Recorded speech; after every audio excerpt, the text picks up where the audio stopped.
વીરમાયાનો જન્મ વિક્રમ સંવત 1145માં ભાદરવા સુદ નોમના દિવસે થયેલો અને આ જે નામ છે તે ખેમીમાં એક ખોખલમાં તરીકે અમે માનીએ પૂજીએ અને આ સ્થળ ઉપર જ રમણા ગામથી 3 કિલોમીટર પશ્ચિમમાં ધોળકા શહેરથી 5 કિલોમીટર ઉત્તરમાં અહીંયા જ વીરમાયાનો જન્મ થયેલો.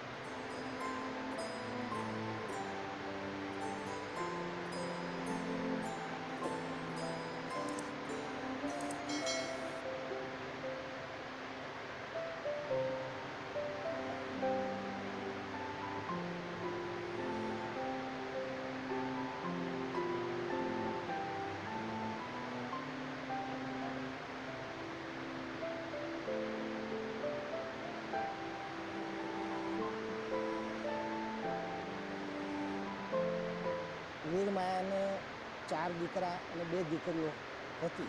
વીરમાયા વિશેનો સાચો ઇતિહાસ એવો છે કે ભગવાન બુદ્ધની જે નીતિ હતી ધાર્મિકતાની અને ગોરખનાથની જે નીતિ હતી તે ઉંમરલાયક થતાં વીરમાયાના કાને પડી અને એને સમજણ પડી, સમજી લીધું અને તેથી તેનો પ્રચાર અને પ્રસાર કરતા હતા.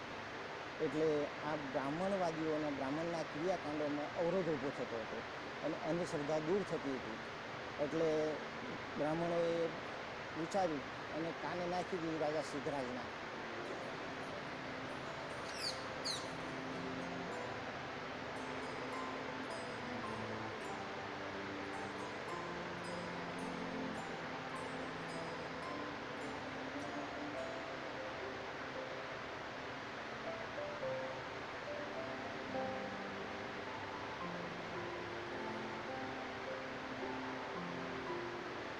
ઉત્તર ગુજરાતમાં તો આમ પણ વરસાદ ઓછો આવતો હતો અને એ વખતે દુકાળ જેવી પરિસ્થિતિ હતી એટલે માંગ હતી તળાવ નહીં પણ મોટું સરોવર બંધાયું. એ સરોવર માટે આયોજન થયું એટલે રાજસ્થાનથી જે લોકો આવેલા એમાં આખી ટીમ જે ઉડ સમાજની માટીકામ સાથે સંકળાયેલા લોકો પાટણમાં આવેલા. એ ટીમની સાથે એક બેન જસ્મા નામના બેન હતા, એ અત્યંત રૂપાળા હતા અને એ સિદ્ધરાજ જયસિંહને ગમી ગયેલા. એટલે સિદ્ધરાજ જયસિંહે એમને પ્રપોઝ કર્યું કે મારે તને પટરાણી બનાવવી છે, પણ એ પતિવ્રતા સ્ત્રી હતી અને સિદ્ધરાજની કે જે લોભ લાલચ આપી છતાં પણ એ સિદ્ધરાજને તાબે ના થયો. એ આત્મહત્યા કરવા માટે એણે પૂરી કોશિશ કરીને એ મરી ગઈ. મરી જતાં પહેલાં એને શ્રાપ આપ્યો, તારા આ ડ્રીમ પ્રોજેક્ટમાં પાણી આવશે નહીં. તો સહસ્ત્રલિંગમાં પાણી નહીં આવવાને કારણે સલાહ આપી કે એક 35 લાખનો માણસ છે આપણા રાજ્યની અંદર અને ધોળકા બાજુ રહે છે અને એનું નામ માયાદેવ છે. એ જો બલિદાન આપે તો 100% પાણી આવશે. અને માયાદેવ પોતે જ્યારે પણ એ પોતે વણકરના દીકરા હતા અને પોતે સાળ ઉપર જે કપડાં તૈયાર કરતા કે પછડીઓ તૈયાર કરતા કે જે જરૂરી ચીજ વસ્તુ બનાવતા એ બધું વેચવા માટે ગામડે ગામડે જતા. એ સમયે સમાજને બુદ્ધિસ્ટ વિચારસરણીનો પ્રચાર કરતા હતા. જેમ અત્યારે પણ જે પરિસ્થિતિ છે બુદ્ધિઝમની સામે બ્રાહ્મણવાદ જેને કટ્ટરવાદીઓ આપણે કહીએ એ લોકોને બધું પસંદ નથી.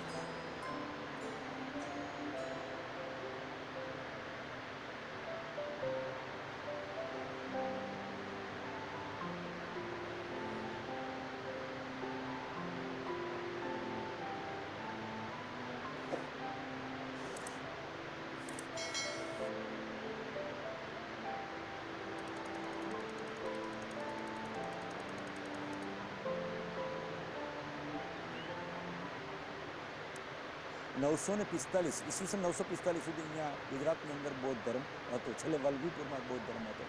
બૌદ્ધ ભંતેઓ આ વિસ્તારમાં વિહરતા હતા અને એ બૌદ્ધ ભંતેઓ વીર મેઘમાયાના સંપર્કમાં આવેલા. એટલે વીર મેઘમાયાની એમની ઉપર ખાસી અસર થયેલી. એટલે કર્મકાંડો, અંધશ્રદ્ધાઓ, કુરિવાજો દૂર કરવા માટે વીર મેઘમાયા આગળ આવી અને એમની યુવાની અવસ્થાની અંદર એ પ્રચાર કરેલો. આ પ્રચાર કેટલાક જે તે સમયના પ્રસ્થાપિત ધર્મોને, ભૂદેવોને, ખાસ કરીને બ્રાહ્મણવાદને પસંદ નહીં પડેલો અને આમનો કાંટો કાઢવા માટેનું એક ષડયંત્ર રચાયું. અને ત્યારે સિદ્ધરાજ જયસિંહને ત્રિલોચન ભટ્ટે આ વાત કરેલી. એટલે મારું એમ કહેવાનું છે કે સહસ્ત્રલિંગ તળાવના બાને, પાણી ના આવવાના બાને કોઈ વેદીથી, કોઈના બલિદાનથી વધ કરી અને એમને હત્યા કરી અને એનું બલિદાન આપવાથી કંઈ વરસાદ આવે એવું શક્ય નથી.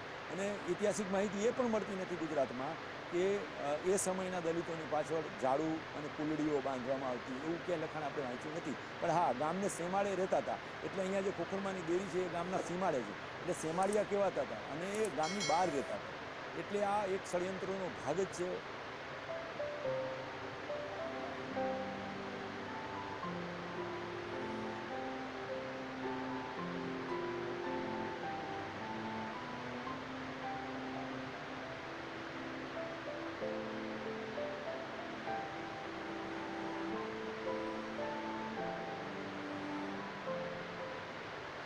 આ સ્મારક સિદ્ધરાજ સોલંકીએ રાજાએ જ્યારે બલિદાન લેતા પહેલાં વીર મહાદેવને પૂછેલું કે તમારી કોઈ છેલ્લી ઈચ્છા હોય તો કહો તમે.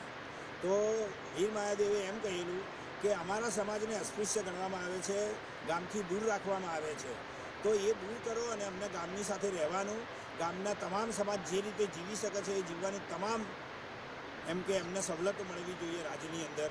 વીર મહાદેવે માત્ર પોતાના દેહના બલિદાનની સામે એમણે આટલી જ માગણી કરી. વીર મહાદેવની સ્મૃતિ વર્ષો સુધી જળવાઈ રહે એ માટે આ અષ્ટકોણીય સ્મારક બનાવડાવ્યું. કેટલાક સાહિત્યકારોએ આને રાણીનો મહેલ કીધો છે, સરાસર ખોટું છે. વાસ્તવિક એ છે કે આ વીર મહાદેવનું સ્મારક છે.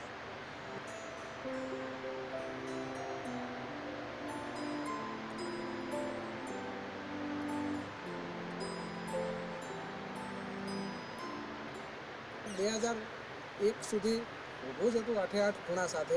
2000ના ધરતીકંપ પછી એ આવી રીતે જર્જરિત થયું છે. વીરમાયા સ્મારક સમિતિએ મેગા પ્રોજેક્ટ બનાવ્યો છે અને મેગા પ્રોજેક્ટમાં જે તે સ્થિતિમાં છે એ રીતે અહીંયા ખૂબ મોટો 3 કરોડના ખર્ચે અહીંયા સરસ લાઇટ એન્ડ સાઉન્ડ શો સાથેનો એક સરસ નજારો બનાવવાનો છે. તો જય મેઘ માયા અવની આયા ઓમ નિકાય સરોવર ભરાયા ત્યાગી સ્વારથ માયો સમરથ કર્યો પરમારથ રોગોયનર્થ તકોર્યાસે લક્ષ દિવસ સમક્ષ પડિયા ચક્ષ કર્યો પક્ષ જસનમાં સાપ નિવારવા આપ કરિયા ચાપ કે તું ધડાકા